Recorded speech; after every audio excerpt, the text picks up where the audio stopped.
뒤에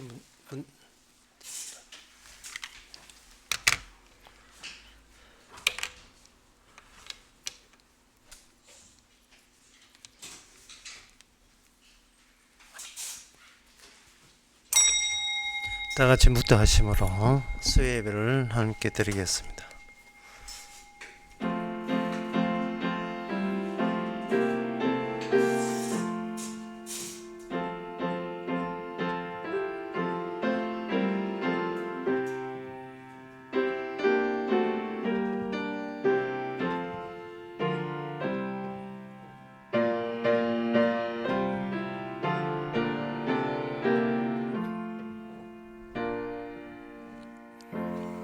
하나님을 두려워하는 너희들아 다 와서 들으라. 하나님이 내 영혼을 위하여 행하신 모든 일을 내가 선포하리이다.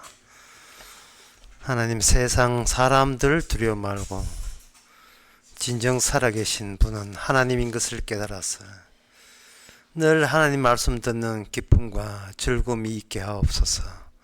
그래서 모든 두려움에서 벗어나게 하옵소서. 예수님 이름으로 기도합니다. 찬송가 401장 합시다.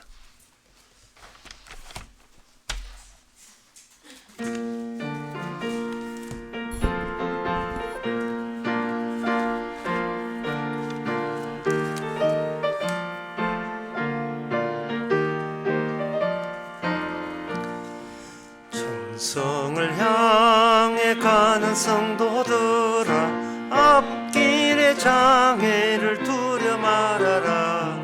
성령이 너를 인도하시리니 왜 지체를 하고 있느냐. 앞으로 천성을 향해 나가세. 천성문만 바라고 나가세. 모든 천사 너희를 영접하려 문 앞에 기다려서 너 가는 길을 누가 비웃거든 확실한 증거를 보여주어라. 성령이 친히 감화하여 주사 저들도 참 길을 얻으리. 앞으로 천성을 향해 나가세. 천성문만 바라고 나가세.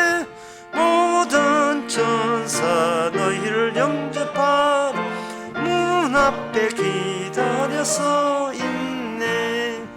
너 가는 길을 모두 가기 전에 내 손에 등금을 꽂지 말아라. 저 마귀 흉계 모두 깨뜨리고 끝까지 잘 싸워 이겨라. 앞으로 천성을 향해 나가세. 천성문 바라고 나가세. 모든 천사 너희를 영접하려 문 앞에 기다려서 있네. 이 시간 우리 한마음으로 기도합시다. 기도 제목은 사람이 제일 힘들 때가 말 걸 수 있고 말할 수 있는 말 그는 그런 외로움, 그런 사람이 없을 때 사람이 제일 힘듭니다. 그러나 주님은 더 외로웠다는 것을 감안하시고 생각해야 됩니다. 주님은 더 외로웠던 주님을 생각하면서 어떤 그 외로운 순간에도 주님을 더 생각할 수 있는 기회라 여기고 오히려 하나님께 가는 길이 정상인 것을 감사할 수 있도록 다 같이 기도합시다.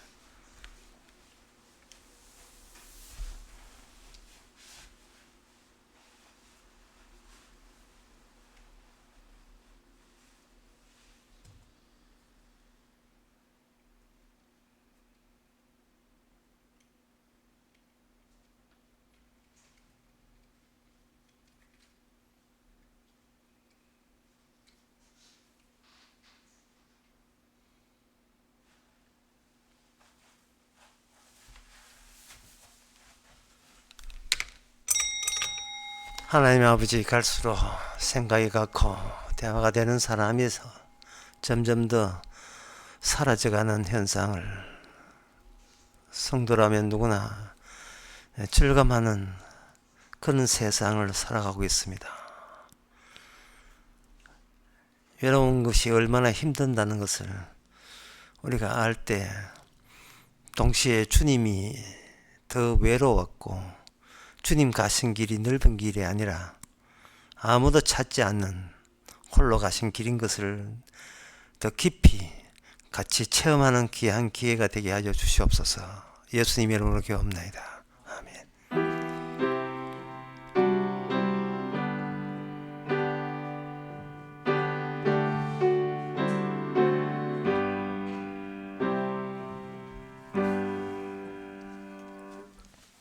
하나님 말씀 보겠습니다.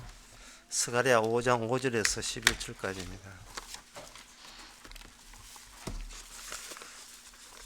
내게 말하던 천사가 나와 내게 이르되 너는 눈을 들어 나오는 이것이 무엇인가 보라 하기로 내가 묻되 이것이 무엇입니까? 그가 가로되 나오는 이것이 에바니라. 또 가로되 온 땅에서 그들의 모양이 이러하니라. 이 에바 가운데에는 한 여인이 앉았느니라 하는 동시에 둥근 납 한 조각이 들리더라.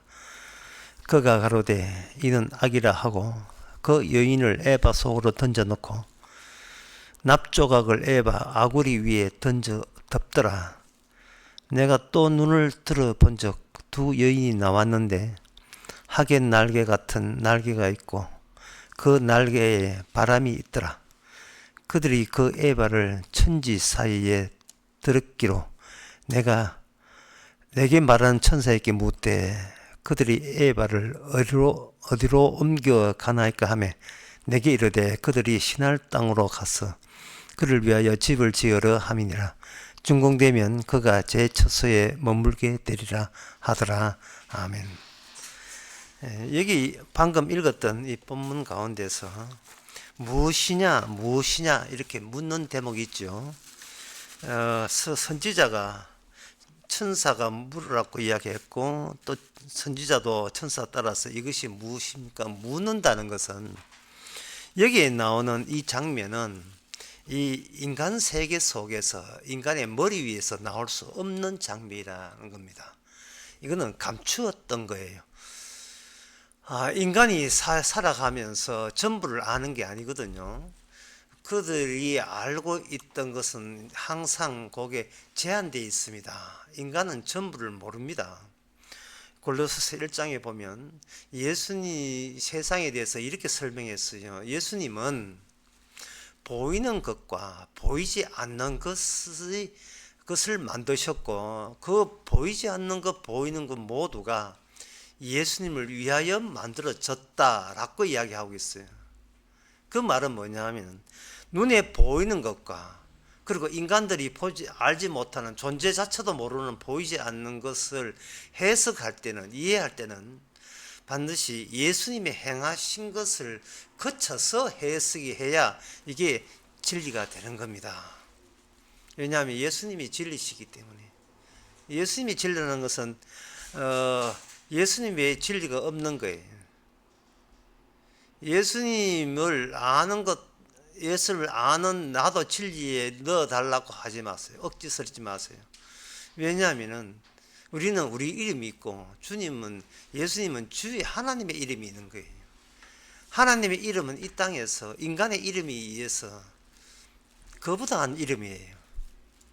그러니까 예수님이 진리라고 해서 예수 아는 나도 진리라고 자꾸 이렇게 끼어들려고 하면 안 되고 내가 미처 알지 못하는 것은 예수님에 의해서 제공된다는 사실을 받아들여야 됩니다. 그때는 스가랴 같은 심정에 우리가 놓여 있죠. 하나님 이건 뭡니까? 이건 뭡니까? 그렇게 되는 거예요. 그러니까 이걸 아주 실감나게 실습을 하는 방법이 있어요. 부부 사이 아침에 식사를 할 때 아내가 남편을 위해서 김을 사가지고 이제 예, 김을 정성들어 이제 김을 아침에 진성들어 제공을 하죠.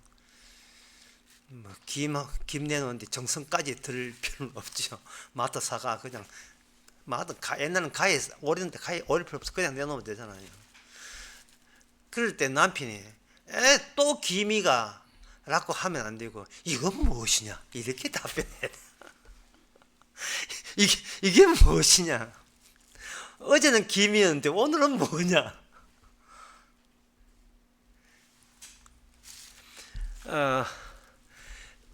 내가 익히 아는 나를 스스로 매일같이 부정하는 거예요. 그게 천사가 우리를 다루는 방법이에요. 뻔히 아는 거. 아이고 천사님 이거 압니다. 주님 그거 압니다. 그거 그렇게 돼버리면 그 해석이 나를 격려해서 해석이 되니까 방금 이 해석의 원칙 예수님을 격려한 새로운 해석이 어제는 있었지만 오늘은 빠져버리죠. 그럼 남는 것은 덜렁 자기 잘났다 그만 남는 거예요. 오늘 그 계시를 주면서 바로 천사가 선지자를 다루는 방식이 그거예요. 뭘 봐라. 뭘요? 너가 모르는 거. 그러면 선지자가 이게 뭡니까? 이렇게 나오죠. 그게 뭐냐 보니까 여기 에바 나와요. 에바라 하는 한 말, 두 말 할 때 그 대박이라고 우리말 하면 대박. 어떤 그 부피 있는 물건을 부피로 다는 청량 기구를 에바라고 해야 합니다. 요리에서는 에바예요. 에바가 내려옵니다. 에바가 내려올 때에 그 에바에 한 여인이 거기 앉아 있어요. 그러니까 그 대방은 원래 공간이 비어 있잖아요. 한 대, 두 대. 비어 있는 대박이 하늘에서 내려오는데 거기에 이게 뭐냐? 대박이다. 근데 또 보니까 그 안에 예상 밖의 또 현상이 있나요? 그 안에 여인이 거기 담겨 있습니다.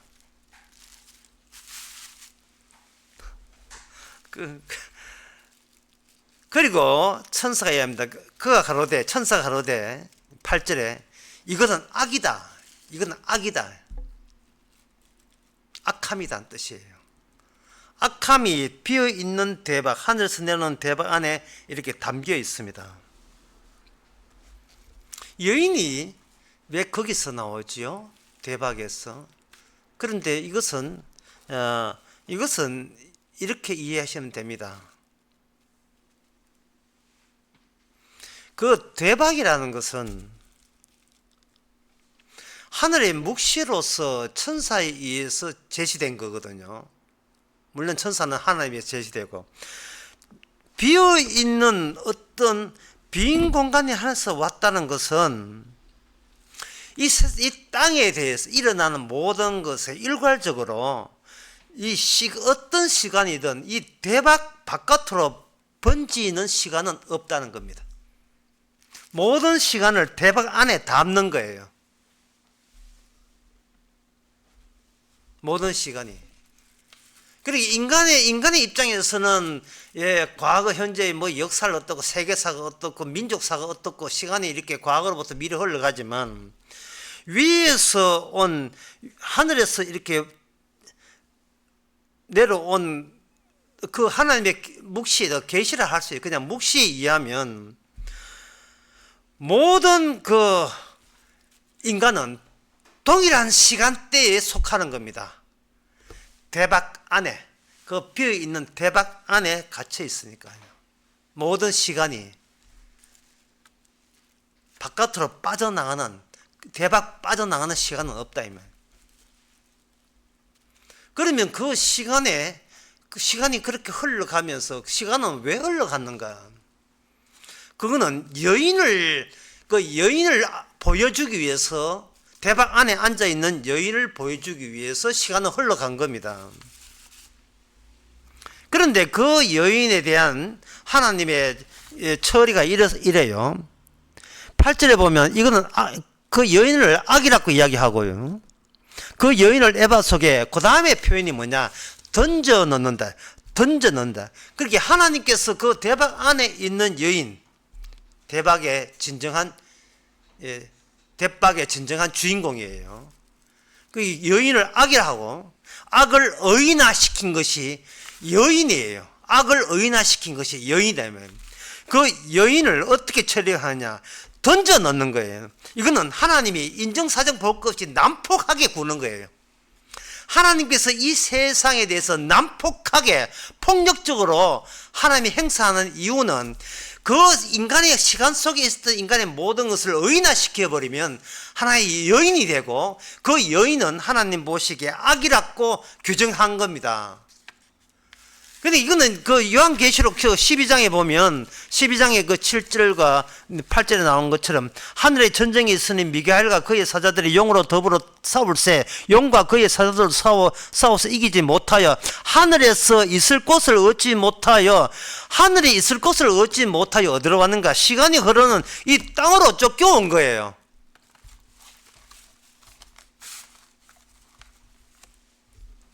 그러니까 이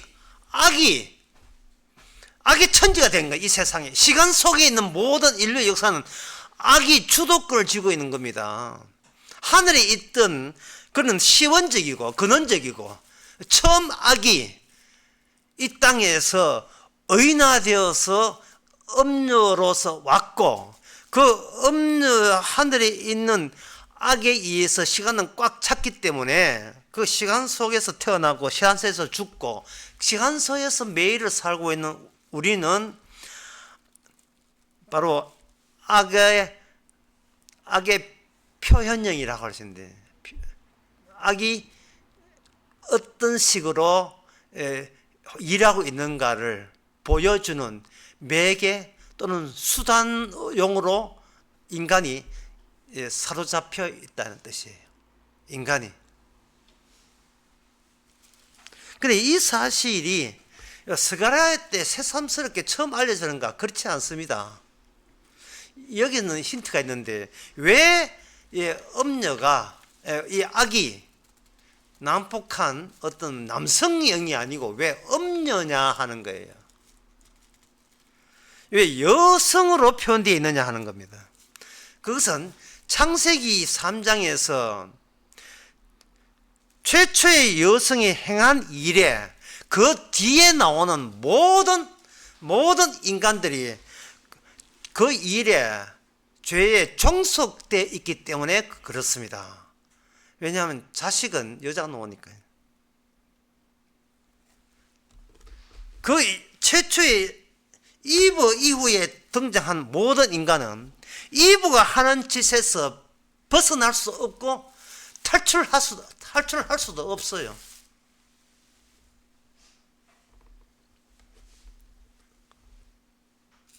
이걸 아주 쉽게 이야기하면 이렇습니다. 인간에게 있어서 오류라든지 실수, 실패 이런 것은요 사실은 그 대박 안에서는 아무 의미가 없어요. 무릎을 치면서 그때 그런 실수를 안 하는 건데 그때 그 사기꾼 말을 안 듣는 건데 안 들으면 어떨 건데 안 들었던 시간 속에 있는데 시간 속에 있다는 것은 우리가 어디로 튀든 어디로 탈출하든 대박 안에서 이루어진 일이고 대박 안에서는 어느 자리에 어느 하늘에 어떻게 이민 가고 어떻게 지옥을 바꾸고 어떤 노래가 심지어 남성이 여성 되고 여성이 남성이 바뀐다 할지라도 악의 수단이라는 점에서는 우리는 변함이 없습니다. 따라서 인간은 콘차 서는 게 아니에요. 그냥 서여지는 거예요. 내가 나를 콘칠 생각하지 마세요. 다른 인간 살 생각 아예 하지 마세요. 그거는 헛꿈이고요. 헛꿈이라는 그 망상이 현재의 삶을 더 오히려 힘들게 합니다. 이런 노래 있죠. 잘 될 거야. 잘 될 거란 건 없습니다. 시간 속의 모든 인간은 악에 구체화된 거예요. 그 중에 하나가 우리 자신이에요. 우리가 악이고 우리가 바로 음녀의 자식, 곧 우리가 음녀입니다. 그런데 이렇게 그 여인이 최초의 이브의 그 죄에 종속됐다는 근거가 어디에 있느냐 하면은 바로 악마를, 뱀을 남자가 처음 만난 게 아니고 남자가 처음 이렇게 말을 들은 게 아니고 여자가 단독적으로 악마의 지시를 따라서 선악과를 따먹은 거예요. 하나님께서는 그 관계, 묵시와 땅에 쫓겨내려온 그 뱀, 옛뱀이라고 돼요. 옛뱀. 요한계시록 12장에서 그 옛뱀 또는 용이라 하는 것과 첫 접촉된 인간을 남자 여자 가운데서 여자 단독으로 이렇게 규정을 하신 거예요. 여자 단독으로.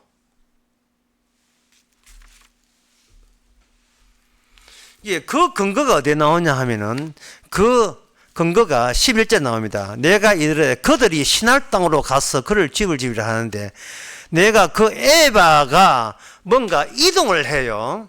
여기 그 10절에 보니까 그 9절에 보면 이제 그 대빵 나오고 대빵 안에 쪼그리가 앉아 있는 거예요. 그 음녀가 한 사람의 여인이 그 쪼그리 앉아 있는 거예요.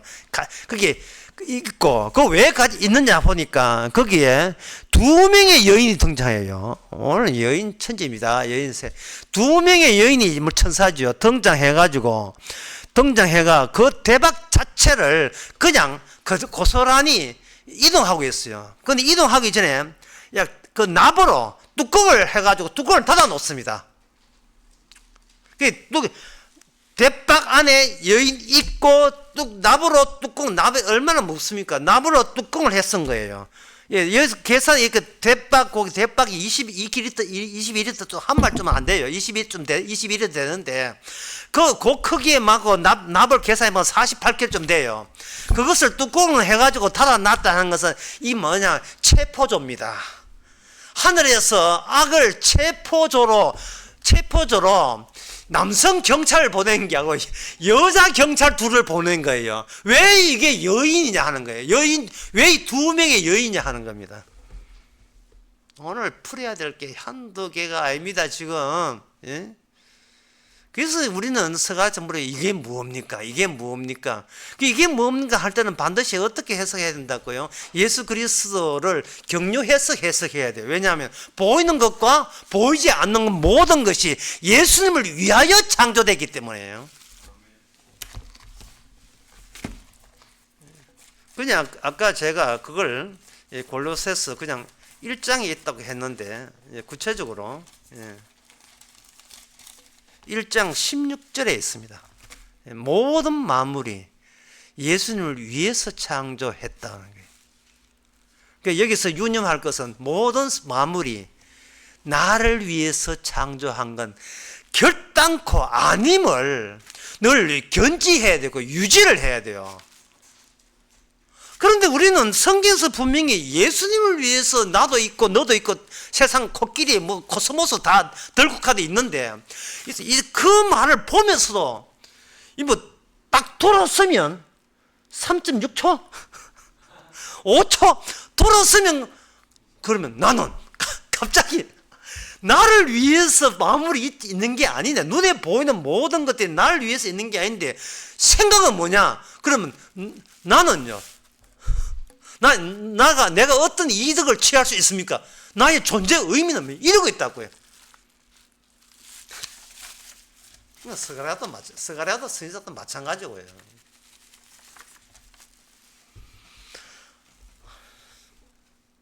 그래서 주님께서는 오늘 보면 11절에 이걸 어디로 보내냐 하면 신할 땅으로 보낸다는 거예요. 신할 땅. 이 신할 땅이 어떤 땅이냐 하면은 노아 홍수 때 세상이 물로 다 멸망했잖아요. 본격적으로 인간이 다시 시작. 예, 홍수 끝나고 주어진 그 땅에서, 홍수 이후의 땅에서 본격적 인간들이 이 땅 시작해서 인간 사회를, 인구가 폭발적으로 늘어나서 사회를 시작한 그 땅이 신할 땅부터 시작되는 겁니다. 그 신할 땅의 특징은 그때는 모든 생에 단일화됐어요. 모든 종족이 단 하나가 된 종족이 하나였던 때가 어디냐? 신할 땅이었습니다. 그게 창세기 11장 2절에 나옵니다. 온 땅의 구음이 하나, 1절에 온 땅의 구음, 말하는 것이 하나요, 언어가 하나였더라.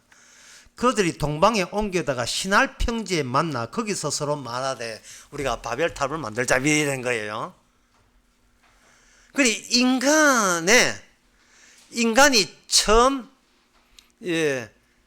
그 범죄한 인간의 모든 것이 하나같이 그걸 단일체, 종족이 여러 개가 아니라 단일체로서 인간이 처음 시작한 신할 땅으로 옮겨갔다는 말은, 그 신할 땅이 어떤 시작이냐 하면은 하나님의 묵시, 하나님의 하늘의 계시와 인간이 본격적으로 역사를 시작하는 에덴 동산 떠나고 난 뒤 시작했던 그 에덴 동산에 원래 그 신할 땅에서 있었으니까, 에덴 동산 떠나고 있던 그 접촉선, 그 경계선, 시작하는 경계선이 신할 평지예요. 그러니까 눈에 보이지 않는 세계, 보이지 않는 세계를 제끼고 이제 본격적으로 인간의 눈에 띄는 이 땅에서 우리가 힘껏 협력하여 우리 세계, 인간의 세계를 한번 구축해보자 라고 시작한 그 땅이 신할 땅입니다. 이것은 하나님께서 천사를 이렇게 하는 것은 드디어 죄악의 시작이라는 거예요.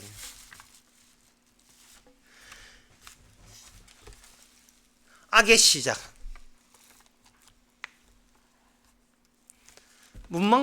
문광구에서 잉크를 사왔는데, 요새는 잉크 잘 안 쓰지만 옛날식으로 잉크를 사왔는데, 잉크를 책상 위에 딱 놔두고 이제 뭐 물 마시러 부엌에 갔다 보니까 자기 방에 책상에 잉크 놔뒀는데, 보니까 그 자기 문 밑으로 뭐 시커먼 잉크물이 흩어져 있어요. 보니까 이제 자기 집에 키우는 고양이가 까불다가 그 잉크 까불다가 잉크 건드려 가지고 잉크가 깨져 가지고 그 깨진 잉크물이 이제 바깥에 자기 그 방에서 벗어나서 거실까지 흘러 들어온 거예요. 이건 뭐야 하고 탁 여니까 그 잉크 쏟아진 거기 신할 평야. 그게 신할 땅이에요. 시작한 그 죄가, 쏟아진 죄가 계속 지금까지 이어져 가지고 우크라이나까지 가고 있는 거예요. 우크라이나 하마스까지 계속 이어지고 있는 거예요. 모든 세계가. 그러면 우리는 궁금한 게, 그러면 그 쏟아진 악이 나중에 결국 하나에서 시작했으면 그럼 하나에서 끝날 건데, 그 모든 민족, 현재 200국이 넘는 모든 민족을 그걸 단일체라고 규정했을 때 뭐라고 규정하는가? 그게 요한계시록 17장 1절에 나옵니다.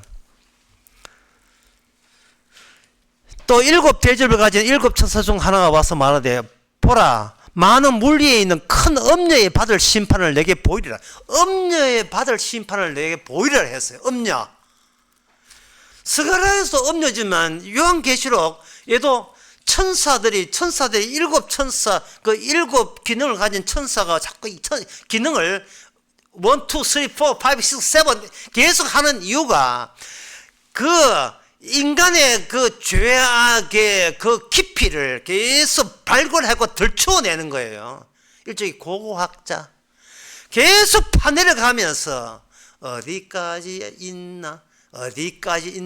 천사들이 천사들이 폭탄을 위해서 폭격하면서 어디에 악이, 근원적인 악이, 시원적이고 그 원초적인 악이 어디에 숨은다, 이 땅 밑에까지 쫓겨왔으니까, 이게 뱀이 그 땅 밑에 쫓아가니까 어디 숨었나 보는 거예요. 하마스의 그 가자 지역에 하마스 그 정권이 그 지하 터널 400km를 파놨다 합니다. 이스라엘에서 폭탄을 쏘면 폭탄이 그 지하까지 내려가는 폭탄을 쏘는 거예요. 어디까지 갔나, 어디까지 터널 팠나 다 추적해 가는 그 기능을 해보니까 그게 음녀예요. 그러면 음녀라고 규정하고 있는데, 그거는 음녀의 실질적인 내용에 대해서 18장 1절에 나옵니다. 요한계시록. 그 후에 다른 천사가 하늘에서 내려오는 걸 보니 큰 권세를 가졌는데, 그 2절에 힘센 음성으로 외쳐가되 무너졌도다 무너졌도다 큰 성 바벨론, 큰 성 바벨론. 이 모든 세상은 바벨론의 계보들이에요. 하나의 제국 바벨론에 파생된 겉절이 나라들이에요. 그중에 우리나라도 대한민국도 포함되고, 첫 번째 짐승은 바벨론, 메데파사, 헬란 마케도니아, 네 번째 최종 짐승은 로마. 그 이외에는 짐승이 없습니다. 왜? 로마 때 예수님께서 세상을 모든 정체를 다 밝혀냈기, 십자가로서 로마 근세에 의해서 모든 사실은 밝혀졌기 때문이에요. 뭘 밝혔는데요? 보이는 것과 보이지 않는 모든 것들은 예수 그리스도를 위해서 모든 것이 일시적으로 있었다는 사실이 밝혀졌단 말이죠. 그러니까 이게 나라가 남북통일을 중국이 대만을 치니 그건 아무 의미 없어요. 중국이 대만을 치든 소련이 러시아가 누굴 치든 이 모든 것은 예수 그리스도를 위한 일입니다. 전부 다 한 나라예요.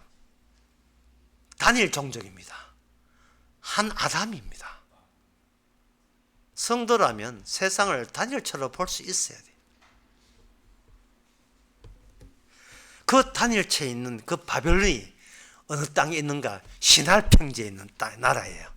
시날 평지에서 마지막 짐승, 마지막 제국이 바벨론이었고, 결국은 바벨론에서 벗어난 다른 나라는 없고, 바벨론 종족 아닌 자는 아무도 없고, 모조리 다 대박에, 나비라는 것은 뚜껑을 닫다는 말은 저주 밑에 쪼그리 앉아있다는 뜻이에요. 체포조니까 체포한 거예요. 이 음녀야, 네가 가봤자, 땅끝까지 가봐야 네 하늘에서 체포조 안 보낼 줄 알아서 결국은 주님께서, 하나님께서 결국은 그 음녀, 뱀을 체포하는 과정에서 드러난 상황은 인간 시간 속에 있던 인류의 역사가 전부 다 뱀의 하수인들이었다는 사실이 밝혀진 거예요. 모든 인간은.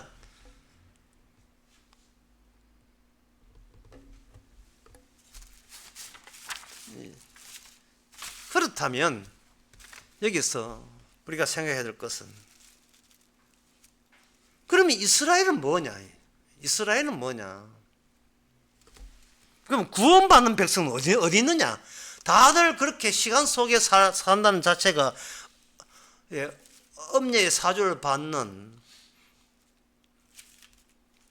악의 매개체라면, 그러면 참으로 천국이 있을 거고, 그 천국에 갈 수 있는 백성들은 거기 어느 대목에서 그게 등장하는가, 어디에 숨어 있는가, 이 점을 한번 생각해 봐야 돼요.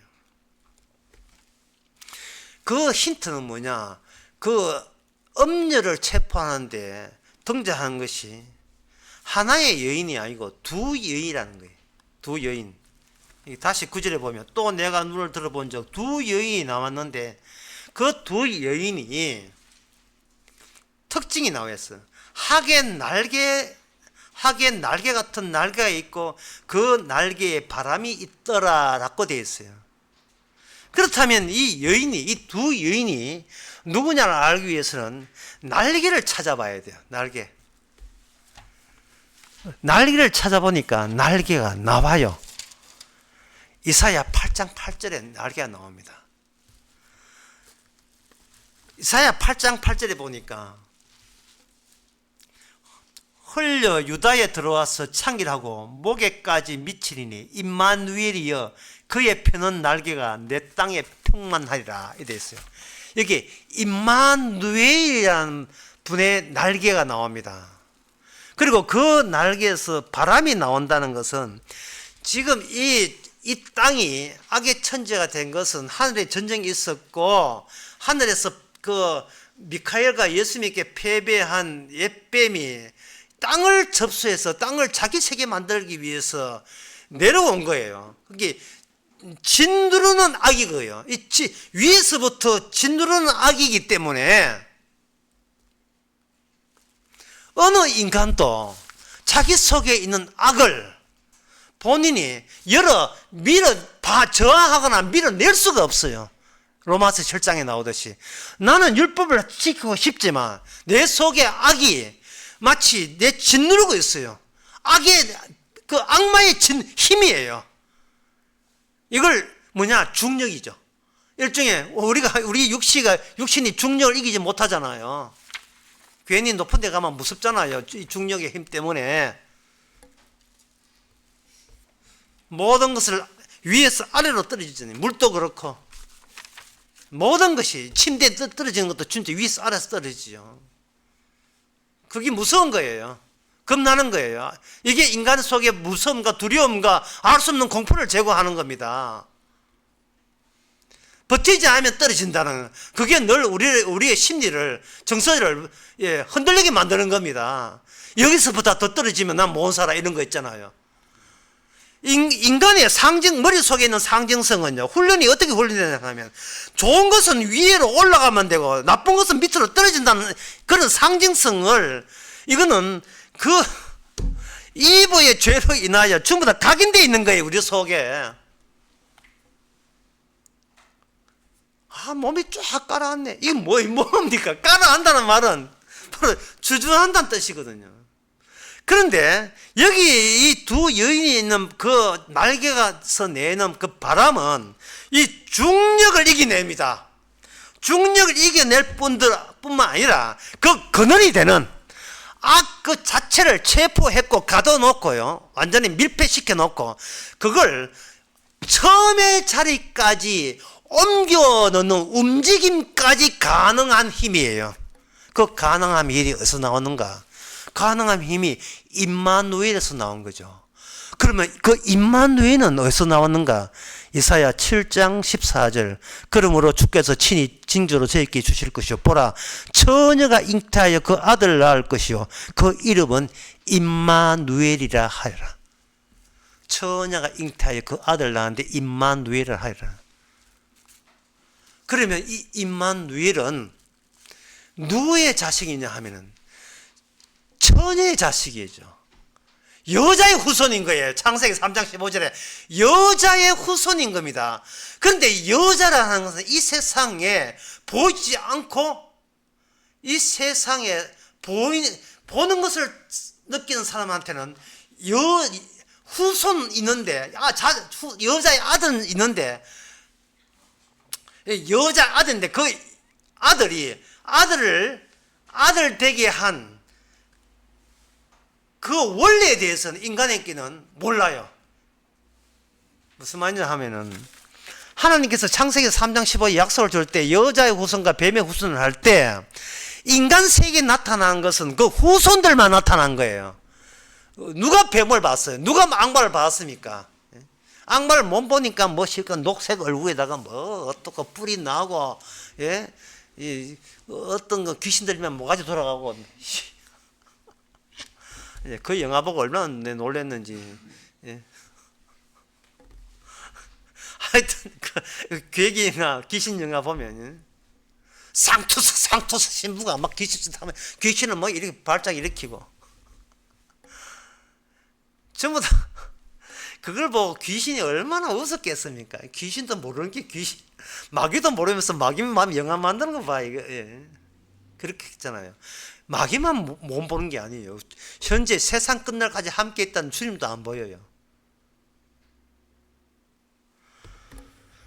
주님은 오셨지요. 임마누엘로. 그러나 주님을 이 땅에서 주님을 주임 되게 하는 그 주님에게 기능을 준 그 기능을 준 기능에 대해서는 성경에서는 그냥 여자의 후손이라고 되어 있고 그 여성성, 그때 여성성 해야 돼. 여성성은 우리네에 보이지 않습니다.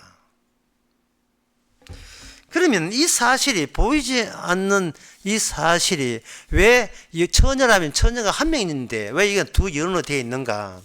그것을 알려면 지난번에 했던 스가랴 3장을 한번 볼 필요가 있어요. 스가랴 3장에 보게 되면 대제사장 여호수아가 나오죠. 하나님에서 옷 갈아입힘을 당한 여호수아. 그 다음에 여호수아 나오거든요. 근데 여기에 그 3장 8절에 보면 대제사장 여호수아야 너와 내 앞에 앉는 동료들을 내 앞에 들을 것이라. 이들은 예표의 사람이라 내 종 순을 나게 하리라. 내 종 순을 너에게서 나게 하리라 했어요. 그럼 이사야 9장 6절 7절에 보면 한 아기가 우리에게 낳고 그 아들은 우리에게 주신 바 되었는데 그 어깨는 정사가 매였고 그 입은 기묘자라 못살아 전능하신 하나님이라 해요. 여호수아가 행하는 그 제사장 기능에서부터 다시 말해서 메시아가 나오시는 거예요. 메시아가. 그러면 여호수아에서만 나오느냐? 그렇지 않습니다. 그 4장에 보면 이번에는 주님께서 하나님께서 누구한테 이야기를 하느냐 하면 4장 9절에 스룹바벨 손이 이전에 저희들을 놓을 것이고 라고 스룹바벨에 대해서 언급하고 있습니다. 스룹바벨을 언급하면서 그 두 감람나무를 제시할 때에 또 천사가 제시할 때 이것이 무엇이냐 할 때 스가랴 이것이 무엇입니까 물었거든요. 하니까 내 주에 이것이 알지 못한다 하는 게 14절에 가로되 이는 기름 발린 둘이다. 기름 발린 둘이에요. 무슨 뜻이냐 하면은 숨어있는 하나가 이 땅에 올 때는 반드시 왕 플러스 제사장직, 왕과 제사장 두 개의 기능으로 이 땅에서 숨어있는 그 한 분을 이 땅에서는 둘로 드러내게 되어 있다는 거예요. 제사라 하는 것은 바로 죄 문제 해결하기 위해서 있는 것이고, 왕이라 하는 것은 모든 것을 일을 다 치르고 난 뒤에 그 기준에 부합되지 않은 것은 단호하게 심판하시는 권리자가 왕이에요. 죄 사해 준 사람은 천국으로 보내고 죄 사함의 혜택을 잊지 못한 사람은 단호하게 지옥 보내기는 그러한 계획을 잡으시고 창세 전부터 그런 예정하사 그런 계획을 잡으시고 주님께서는 메시아를 이 땅에서 처녀의 몸으로 통해서 태어나게 하셨습니다. 그래서 실질적으로 일하는 것은 두 감람나무가 등장해서 하는데 그 제사장과 왕의 기능을 하죠. 그런데 이게 지금 스가랴 때는 구약 때는 왕과 제사장 구분되어 있는데 신약에 오면 예수님이 왕이시고 왕이신 분이 제사장이 되십니다. 결합이 돼요.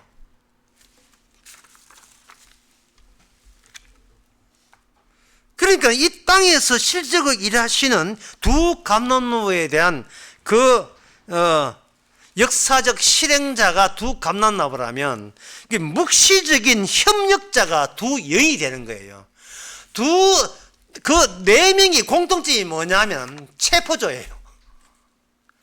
그냥 체포 아니고 악은 체포하되 그 가운데서 악 속에 그냥 꼼짝마라 하고 묶여 있었던 자기 백성들을 건지는 기능도 이 건지는 기능을 이게 왕과 제사장직을 하시는 분이 의해서 하나님께서는 성사시키려고 하는 겁니다. 어디에 가서 신할 평지에서 새로 시작하는 거예요. 처음으로 가자. 우리 처음으로 무슨 처음? 인간이 죄일 수밖에 없던 처음. 우리가 이거 여러분들 오해하시면 안 되는 게 처음이라 하니까 죄 없을 때 처음으로 자꾸 생각하는데 역사는 처음부터 죄 있었습니다. 죄 없는 게 아니에요. 홍해 끝나고 난 뒤에 신할 평야에서 한 마음이 되어서 이 땅 시작할 때 인류의 국가 사회를 시작할 때 그때도 이미 인간들은 죄에 있는 채로 시작을 한 거예요. 그게 창세기 8장에 보면 8장 그 21절에 이런 말씀이 나옵니다. 여호와께서 그 향기를 험량하시고 그 중심에 이르시되 내가 다시는 사람을 인하여 땅을 저주하지 아니하리니 이는 사람의 마음에 계획하는 바가 어려서부터 악함이라. 이미 규정된 거예요. 어려서부터 악함이라. 1살 악함이라. 2살 악해요. 3살 악합니다. 차이는 뭐냐? 악이 점점 더 숙성되고, 예, 아주 성숙되고, 악의 재주가 더 발랄하게 된다는 거예요. 융통성이 있는 악을 점점 더 발휘하게 된다는 거예요. 인간은. 안악한 자, 사가 없어요. 안악한 자가. 왜? 없냐? 모든 시간이 종결되고 난 뒤에 모든 시간을 가둬 놓다 보니까 전부 다 하나같이 어떤 시대상이든 모든 시대상은 악의 음녀가 진두지휘했던 역사였던 겁니다. 인류의 역사가. 악이 악을 해결한다고요? 말도 안 되죠. 제가 아까도 이야기했지만 사람은 고쳐 서는 게 아니고 그냥 악합니까? 그냥 주께서 서실 거예요. 죄사함을 보여주는 증거자로서 서시면 천국 가는 겁니다. 그래서 나를 천국 보낸 게 아니고 천국을 보여주기 위해서 우리를 활용하는 것이죠. 제사 덕분에 나를 살리기 위해서 제사가 있는 게 아니고 제사법을 살리기 위해서 우리를 거기다가 초청한 겁니다. 율법을 살리기 위해서, 말씀을 살기 위해서 우리가 된 것이, 나를 구원하려고 말씀 준 게 아니에요.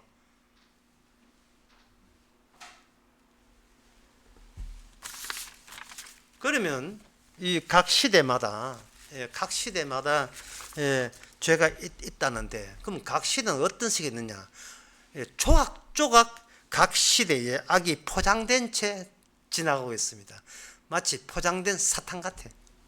그 시대에 전부 다,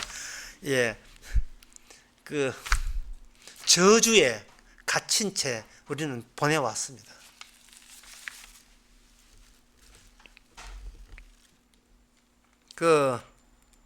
안도 다다오라는 일본의 건축 설계사가 있는데 그 사람이 오사카에 만든 교회가 빛의 교회라는 게 있어요. 그 빛의 교회 설계를 어떻게 했냐면 이렇게 했습니다. 바깥에 담장이 있는데 담장 따로 보통 본관 따로 예배당 따로 있잖아요. 근데 설계할 때는 담장이 예배당을 뚫고 와요. 담장이 예배당을 뚫어버리면 그 뚫을 때 그 담장이 예배당의 전면이 돼요. 전면이 되고 거기에 틈을 만들었어요. 십자가 틈을 만들었어요. 십자가 틈을 만들고 그 벽이 거기서 멈추는 게 아니고 또 예배당을 관통해가지고 빠져나가요. 왜 그렇게 만드냐 하면은 예수님의 창을 찌를 때 예수님의 창보다 예수님의 육체가 짧아요.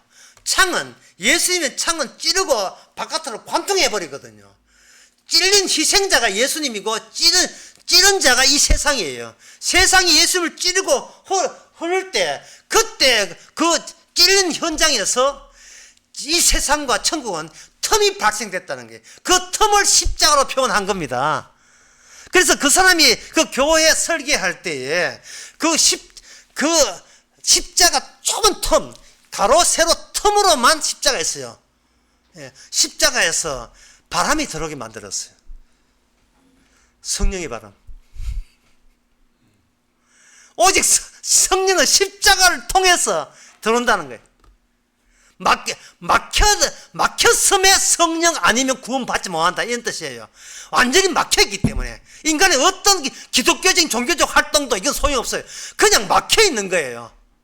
우리 예수님 죽인데 전부 다 한 통속이기 때문에, 에바 속에 갇혀있기 때문에, 엄녀의 자식들이기 때문에.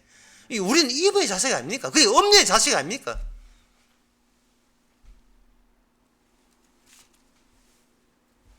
이 말은 악이 시간보다 더 길다는 뜻이에요.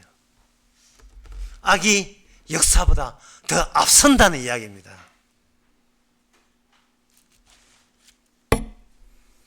악이 우리 몸을, 육신을 관통하고 있다는 거예요. 문제는 이 관통하면서, 관통될 때 비로소 우리는 하늘나라와 나와 끊어져 있음을 발견할 때, 그 발견하는 것은 십자가의 의미를 아는 사람, 예수님이 대제사장으로 오셔서 세상 지를 가는 어린 양의 피로서 희생됨을 아는 자만이 이 스가랴 묵시를 해석해낼 수가 있습니다. 내가 갇혀 있었구나.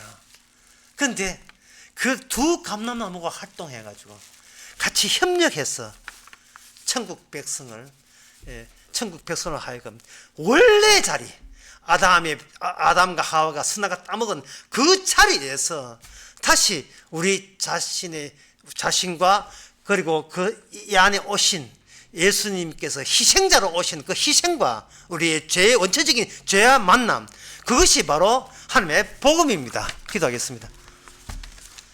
하나님 아버지, 우리 자신들이 하나님 앞에 서임받는 그 자체만으로 더는 욕심내지 말게 하옵소서.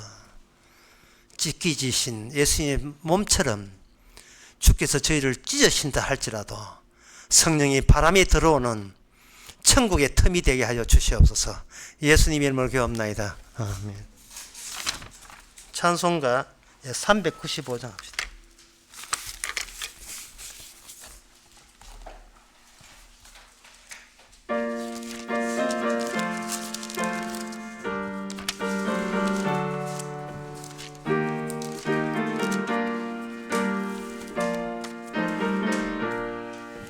너 시험을 당해 범죄치 말고 너 용기를 다해 곧 물리쳐라.